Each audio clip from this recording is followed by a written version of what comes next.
এই পৃথিবীর জমিনে আমার নিয়ামত আমি আল্লাহ যারে যেভাবে সেভাবে দিয়ে দিয়েছি। ও আমার গোলামেরা শুনে রেখে দাও, আমি আল্লাহ তোমাদেরকে কত সুন্দর করে বানালাম, তাকিয়ে দেখো। এরে নবীর আশিকির দাল,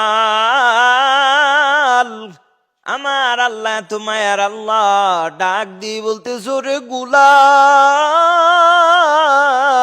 কিভাবে সম্ভব? এটা না ভাই, এটা মনে হয় মাইক্রোফোন। না, এটা মাইক্রোফোন না, মাইক্রোফোনটা কেমন লাগান নাই তো।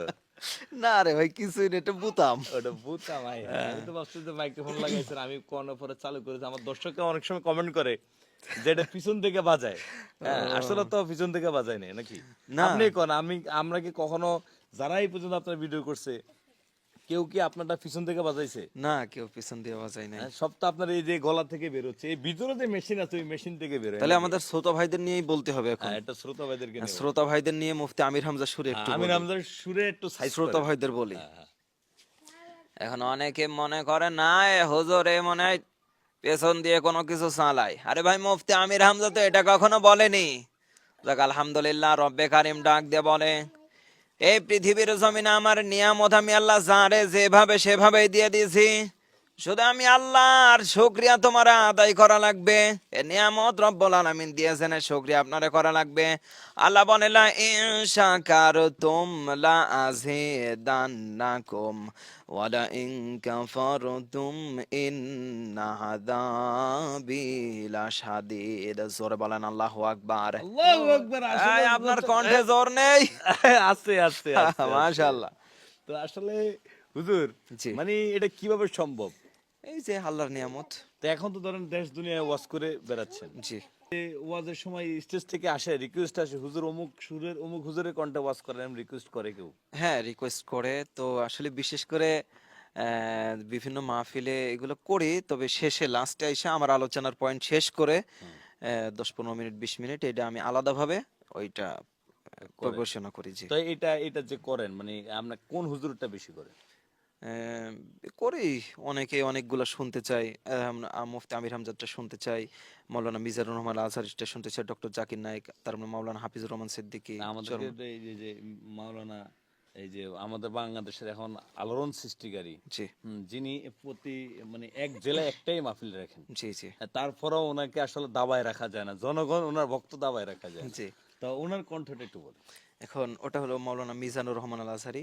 উনি যেমন আলোচনা করে, ও আমার গোলামেরা শুনে রেখে দাও, আমি আল্লাহ তোমাদেরকে কত সুন্দর করে বানালাম, তাকিয়ে দেখো।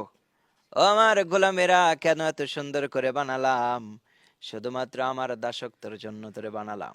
এ পৃথিবীর উম্মতেরা, এ পৃথিবীর বান্দারা শুনে রেখে দাও, আমি আল্লাহ তোরে বানাইছে এত সুন্দর করে খামোখা নয়, শুধুমাত্র আমি আল্লাহ আমার দাসত্ব করার জন্য। চিল্লায় পড়তে হবে আল্লাহু আকবার। আল্লাহু আকবার।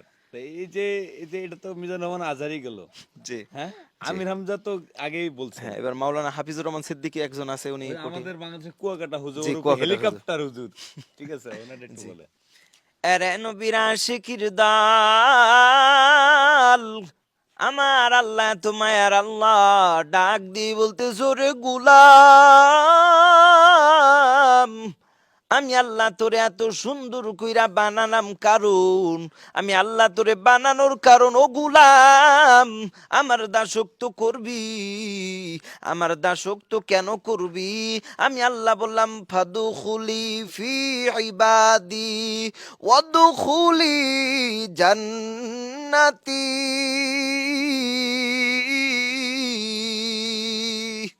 মাশাআল্লাহ মাশাআল্লাহ। তো ভাই, জি মানে এই যে এতজনের কণ্ঠ যে ওয়াজ করেন, কথা বলেন, বয়ানের চেষ্টা করেন, একদম প্রিয় দর্শক, আসলে বিশ্বাস করেন ওনার ভিতরে কিচ্ছু নেই।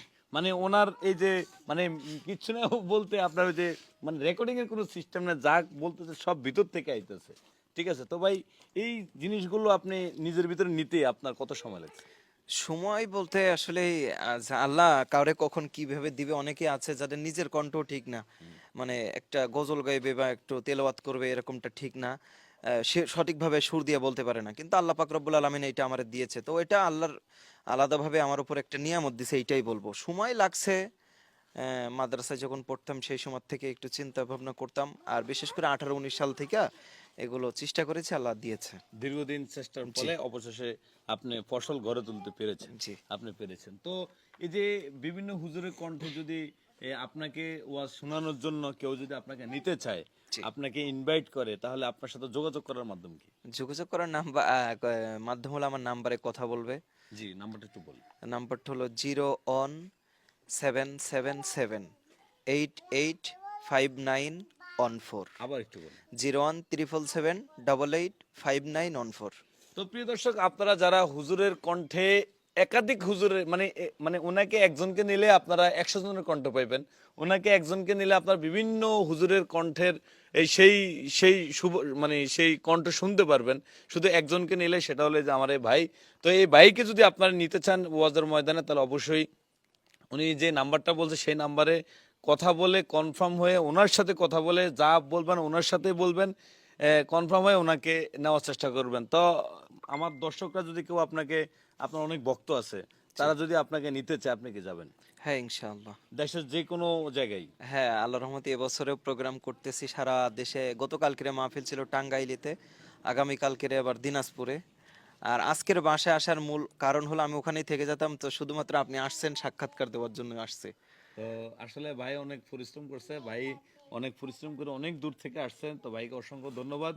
আপনাদেরকে শুধু বিনোদন দেওয়ার জন্য নয়, ভাইয়ের যে প্রতিভা, এই প্রতিভা ভাই যে অন্য কোনো কাজে লাগায় নাই। তিনি চাইলে সালমান খান, শাকিব খান, ওমর সানি, ডিপজলের কণ্ঠ নকল করতে পারতেন, কিন্তু সেটা না করে তিনি কেন বাংলাদেশের অনেক বড় বড় বুজুর্গান, বড় বড় ওয়াজিনদের কণ্ঠ নকল করে শুধুমাত্র তার ভিতরে যে ইসলামিক ধ্যান ধারণা চিন্তা ভাবনা আছে, এটাই তার বহিঃপ্রকাশ। তো ভাই সর্বশেষ আমার এই দর্শকদের উদ্দেশ্যে কি বলা? আপনারা আমার জন্য দোয়া করবেন, আল্লাহ পাক রব্বুল আলামিন যেন এগুলো আমার নিজের অহংকারিতা আল্লাহ যেন না বাড়িয়ে দেয়, যেন দিন কায়েম অথবা দিন প্রচার ইসলামী কন্টেন্টের জন্য আল্লাহ যেন কবুল করে, এই দোয়ার দাবি। আসসালামু আলাইকুম রহমতুল্লাহ।